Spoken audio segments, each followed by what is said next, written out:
I shall be back. I shall be back with my pistol. Ah! Sorry, it's not my cue yet. Okay, mate, you just go and do what you need to do.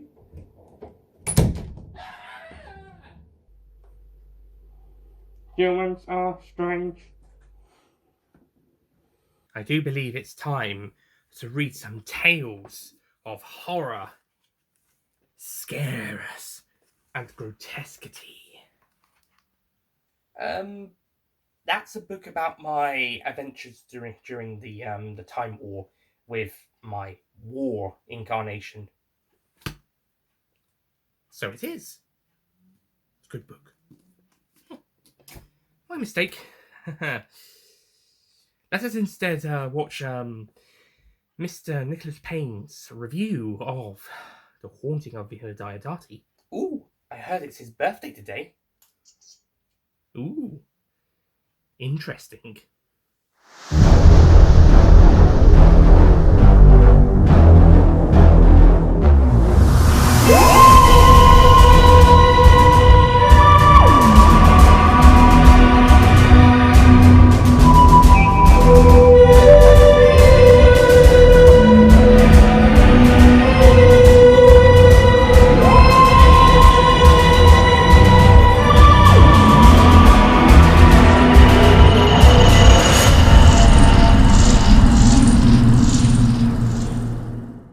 Hello, ladies and gentlemen, Nick here, and welcome to my Revisitation review of Doctor Who, Series 12, Episode 8, The Haunting of Villa Diodati. And if I've got my dates right, this review should be coming out on the 21st of May 2021. You know what that means? It's annual birthday 10 out of 10 Doctor Who story review! Yay! In the past 2 years, I reviewed The Android Invasion and The Stolen Earth and Journey's End in 2019 and 2020, respectively, and both stories ended up getting 10 out of 10 scores. And I deliberately made sure this review would come out on this day so that I can get it free, so I can do free 10 out of 10 reviews in each year in a row. One in 2019, one in 2020, one in 2021. And so here we go. We've got the third 10 out of 10 birthday review. The Haunting of Villa Diodati, the best episode of Doctor Who Series 12, or Season 38, in my opinion, and one of the best of the 13th Doctor's era. Would I put this above Rosa and Demons of the Punjab? No, I think it would still come about third place for me. I think it would still be third in my 13th Doctor ranking at this point in time. Shh, that's coming up in a few days' time, hopefully.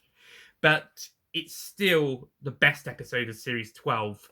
And it's still a brilliant story. It's also my second favourite Sideman story of the new series. So, let's jump into it. It's The Haunting of Villa Diodati. So, the plot of The Haunting of Villa Diodati is that the Doctor and her companions travel back to Diodati in Switzerland 1816 to visit Mary Shelley, Lord Byron, and several other people at the Villa Diodati on the Mary Shelley, or to be Mary Shelley, as she's not yet married to Percy Shelley yet at the time of this episode taking place, is going to be inspired to write Frankenstein on this particular night.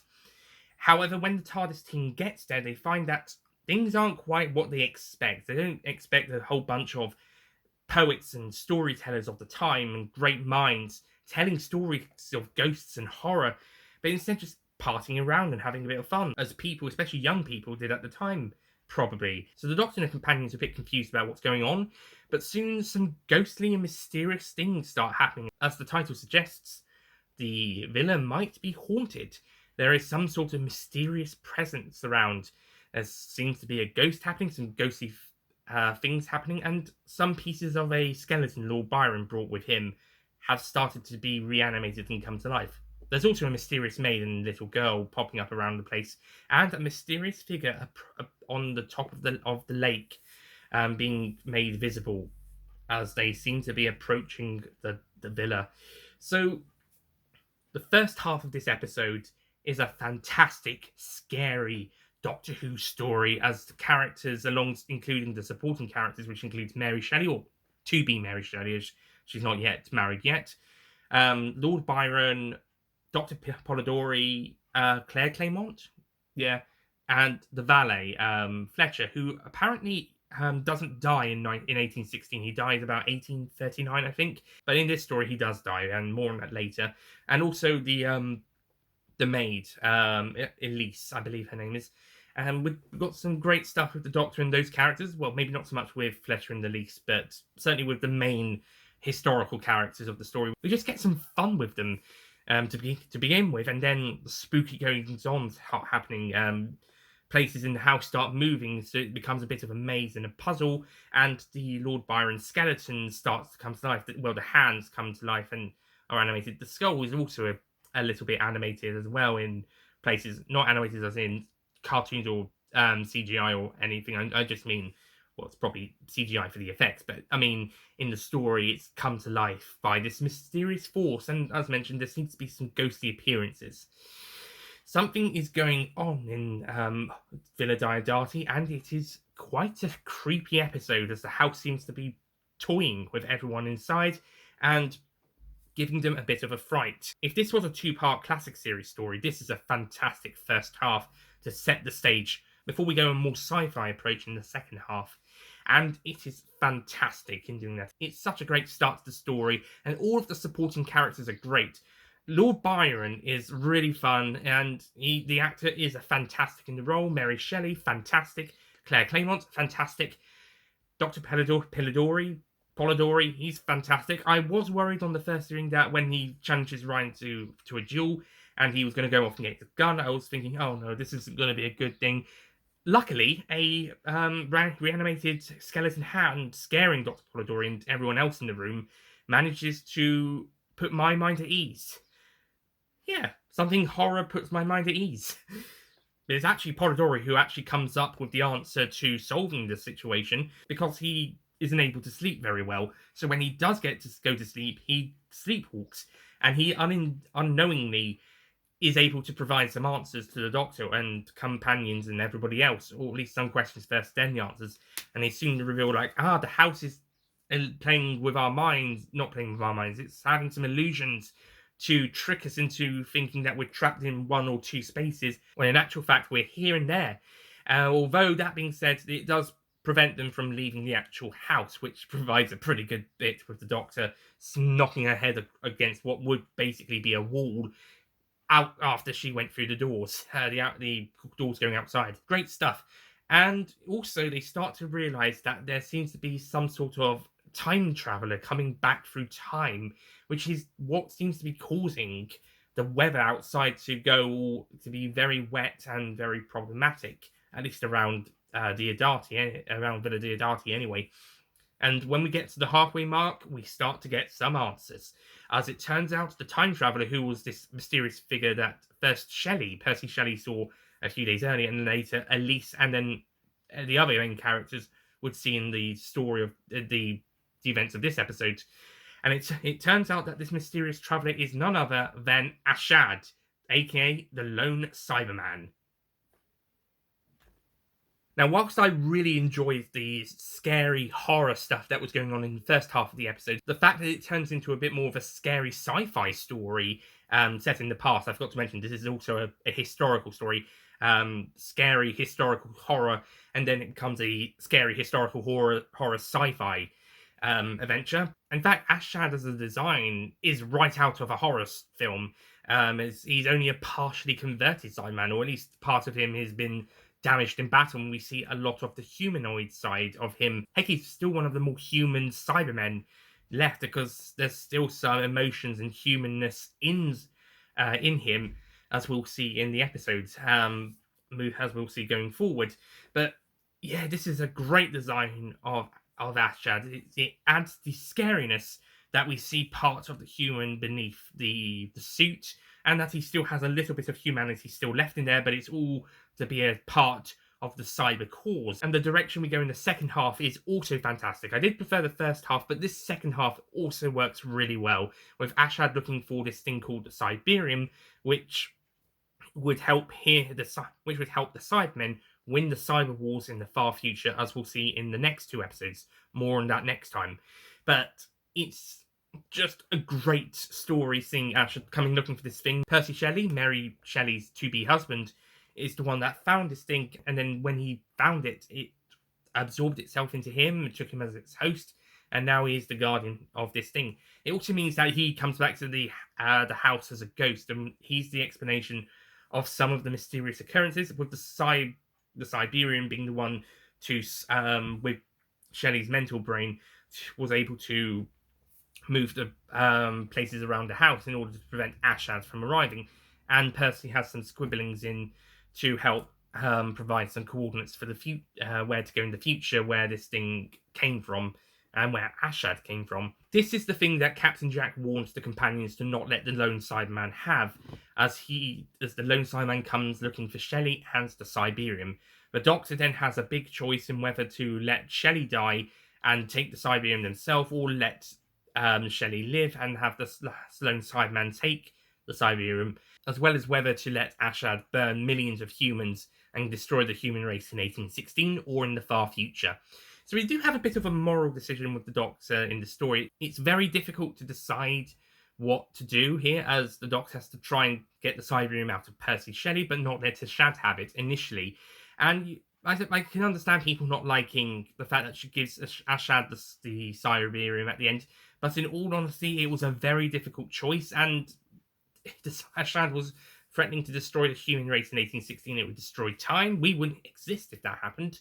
And it was these were very difficult decisions for the Doctor. She did what she thought was best, and ultimately has to go off and sort out what the wrong she did in the next episode. Also, she's got to give Ashad the Siberian so that we can have the next episode. But in story reasons, it makes a lot of sense because she's faced with such a difficult decision, and this is really the only way out. She can resolve the situation. But it's a great climax where we have the Doctor put in this position where she has to make a big call, and whatever she does could end up being the wrong thing. There isn't really one definitive right answer to this situation. Whatever she does will have some sort of consequence, and we're going to see that play out in the next two episodes, specifically the next one, because episode 10 goes down a very different route for half the story. But we're certainly going to see how this plays out in the next story. Ashad the Cyberman also delivers some of the most brutal Cyberman deaths we've seen on screen since the webcast Real Time, when he basically grabs the valet. Fletcher, as mentioned, he doesn't die in this year in real life, but in this story they're changing time. Things are being altered, so Fletcher is killed several years earlier to when he actually dies. And also, Elise the maid has her neck snapped by a Cyberman. Nasty. This is an episode that warrants the 12 rating. This is one of the few episodes of the Whittaker era that actually deserves the 12 age rating. In honesty, I think the BBFC have gone a bit overboard with their 12 ratings for the Whittaker era. Only 2 episodes being rated PG. I think there could have been a few others, but this episode deserves the 12 age rating due to that neck snapping alone. That was quite horrific, and we didn't even see. We just saw Ashad reaching in, Elise crying out, and then snap. We just heard it, but we know what Ashad has done, and it's even from that angle, even what we saw and heard in this episode, it's still the most brutal death caused by Cyberman we've seen on screen since the webcast Real Time, which is a very brutal story.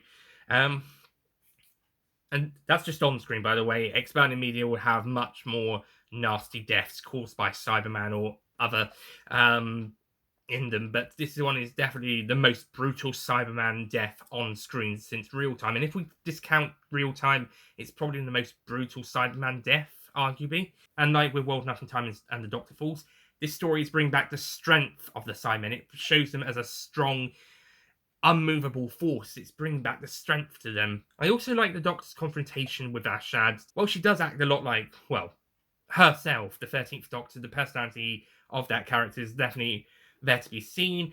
The interactions with Ashad are really great, and then later on we see the darker 13th Doctor. Some really great stuff there. I mean, it's not like Midnight or Heaven Sent or The Girl Who Waited, where the Doctor goes really dark or something. But as mentioned in the previous review, I think it was The Fugitive of the Jadoon one, might have been Praxis, we get to see some dark side of this incarnation of the Doctor when put to the test, such as being put on the spot to make that difficult decision I mentioned earlier. In terms of cinematography and directing wise, this episode is absolutely amazing. I forgot to do this for the last review. Emma Sullivan directs this episode and Can You Hear Me? And she does an amazing job on both. But this one, I think, tops it a little. Can You Hear Me a lot more? Because I don't think there needs to be as much visual effects in this one. And the visual effects in this series don't quite hold up much of a candle compared to the previous series as a series 11. It's they're not as good this time round, but this episode there's not as much visual effects. There's some really clever editing and some really greatly structured scenes, but when we do have the visual effects, they're really great as well. So I think director Emma Sullivan, the editors and the visual effects people and the cinematographers do outstanding jobs with this episode. And it's also one of the most atmospheric stories, especially the first half. But the second half, when Ashad comes around, it's still very atmospheric and very scary. There's also some clever stuff concerning Mary Shelley's son William, with the when they find the skull and the hand in his bed. That's apparently sort of foreshadowing that William would die young, as is the stuff about Ashad sparing him, which shows some humanity in him. But then later he says that William was a sickly runt, which kind of, again, foreshadows William dying young. We also see the Doctor giving Percy Shelley a sneak preview of his death of drowning a few years after the events of this story in order to get the Cyberium out of him, and hoping that he would recover from the shock afterwards. So there's some very clever stuff with these characters in this episode. The only thing I think he gets wrong is Fletcher's death. It kills him off here as opposed to letting him live. But then again, time is being fucked around with in this episode thanks to the Cyberium and Ashad popping back in time. Otherwise, if things had been left to their natural course, then, I don't know, the 8th Doctor would have come to Villa Diodati and Mary Shelley would have travelled with him and they would have met a Cyberman, a Mondasian Cyberman in a story by Mark Platt. Yeah, when this story was rumoured to have Mary Shelley and the Cybermen, some people complained that Big Finish had already done that. They had the anthology collection of stories, The Company of Friends, which includes Mary's story, where the 8th Doctor turns up at Villa Diodati and meets Mary Shelley. And then later there's a trilogy of stories with Mary Shelley as the companion, the first of which features a Mondasian Cyberman, and is a story by Mark Platt, the writer of Spare Parts, which is an awesome story, by the way. I haven't heard the Mary Shelley trilogy or The Company of Friends yet, so I can't comment on them, but The Silver Turk is one of the most popular Big Finish audios out there, alongside the Spare Parts. So you can tell Mark Platt is a popular writer when it comes to the Cybermen, especially the 1966 10th Planet Mondasian designs. But because it's merging Cyberman at Villa Diodati, then it's kind of a bit of a different take on the story, and it's probably due to the Cyberium being taken back and sent back in time, that time has been a bit disrupted. So the stuff that would have happened in The Company of Friends, Mary's story, and the Mary Shelley trilogy in the monthly range just doesn't really happen. It's a bit like Shada. If we take the Five Doctors continuity, the original Shada happens, and we see this in the 2017 version, or the linking material version in 1992. Then the Five Doctors happens, changes time, and has the Fourth Doctor and Romana removed from Cambridge 1979-80. And then when they're dropped back, they just decide to go off to Brighton, which then ties into the Leisure Hive. And then Shada 2003, the audio and the webcast, then has the 8th Doctor recruiting Romana and K9 to go back to Cambridge 1979-1980 to finish what they initially started, as originally seen in the original Shada, or would have been if it had been broadcast. So it's kind of like that. It's like, let's say the 8th Doctor stories with Mary Shelley happened, and then the Cyberium is sent back in time. And then that timeline gets changed, so new events happen. This is why time is a bit different. That's why the characters are acting a little bit differently to what expected of them, and why Percy isn't there for quite a bit of the first half of the story. So when the 13th Doctor and her companions arrive, things aren't quite what they expected, and this also leads to the story that we're able to tell in this adventure. Though, that being said, the 13th Doctor deciding to take a companion to meet Mary Shelley when she knows the 8th Doctor already visited is a bit of a risky move. Unless she forgot. I'm going to presume she forgot. I wouldn't be surprised. She's got a lot on her mind at the moment, and she needs to have some fun with her friends. But as I mentioned, I can't speak for the Company of Friends or the Mary Shelley trilogy, all of which are in the monthly range of Big Finish's monthly range of audios. But this story, The Haunting of Villa Diodati, is fantastic. Absolutely fantastic. So, combined with a fantastic story, a fantastic cast and bunch of characters, fantastic direction, cinematography, editing, and visual effects, and an outright fantastic final project. The Haunting of Villa Diodati is easily the best episode of Series 12 and easily the best episode since Demons of the Punjab.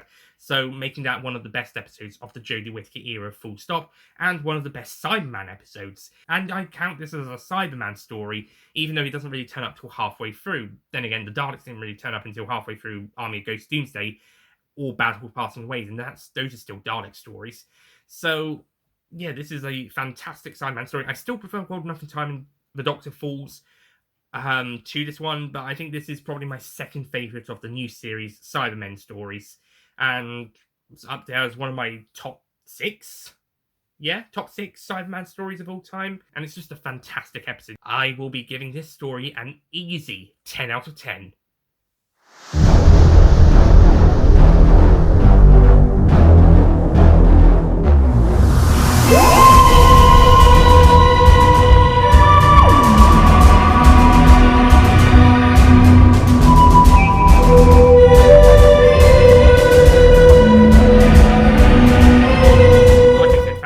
Fantastic script, directing, cinematography, editing, visual effects, and performances. Just absolutely fantastic. This is, as I mentioned, the best episode of the series. Better still, Maxine Alderton, according to her CV, is going to be a core writer for Doctor Who Series 13, following the popularity and the positive response of this episode following its broadcast. Good. I'm looking forward to seeing Maxine Alderton again. She has been theorised to be potentially taking over from Chris Chibnall as the next Doctor Who showrunner, and if they are kind of tailing her to be that, then I would say she has to do an episode in series 14 and 15 as well, or at least more than one script in either any of those 3 series. Because I personally, I think you need to do at least 3, maybe 4 scripts before you become showrunner, and also have some maybe producing experience as well. This is why I would say yes for Jamie Mathieson, because he's done 4 great scripts, though but does he have any producing experience? And whilst Neil Cross, for example, has producing experience, but he's only done 2 scripts. So if Maxine Alderton's going to do at least 3 more scripts for the next 3 series of Doctor Who, then I'd be completely up for her taking over from Chris Chibnall with Series 16, maybe, depends how long Chibnall's here, providing maybe she has a little bit of producer experience as well. But I would not be complaining if she was taking over with Series 16, but I would say have a few more scripts across 13, 14, and 15 first. Thankfully, it's looking like she's going to be playing a big role in Series 13's scripts department, hopefully contributing at least 1 episode to the series, and maybe being involved in contributing ideas for other stories, or being part of a big writer's room. Certainly have some sort of involvement, so I'm looking forward to seeing how Series 13 goes down, and what she contributes to that series. So that's it from my review of The Haunting of Villa Diodati. Thank you so much for watching. Next time, it's the big one, folks. It's the series finale, Ascension of the Cybermen and The Timeless Child, which, at time of recording, is the most controversial story made so far at time of recording, although there have been other stories that have been super controversial at the time, including stories that are considered all-time classics by the fan base. I don't expect Ascension of the Cybermen and The Timeless Children is going to become an all-time classic, but let's just say it's not the first one to get criticised for the change in continuity, and even stories that are considered all-time great have received similar criticism. But next time is gonna be a lot bigger than what many of the Ohu's other stories had, and on top of that, we've got this big Cyberman story as well. There's going to be a lot jammed into the next 2 episodes, so we're going to be talking quite a lot about that, so expect the long review for it. And it's not all going to be centered around the Timeless Child stuff, by the way. We're going to be talking as much as we can about as much of the stories as we can fit in. Not just Timeless Child, we're going to be talking about other parts as well. So stay tuned for my revisitation review of Ascension of the Cybermen and the Timeless Children. I recommend bringing snacks and a drink because it's going to be a lengthy one. Until then, thank you for watching this review. I'll see you guys next time. It's going to be a big one, folks. See you then. Goodbye.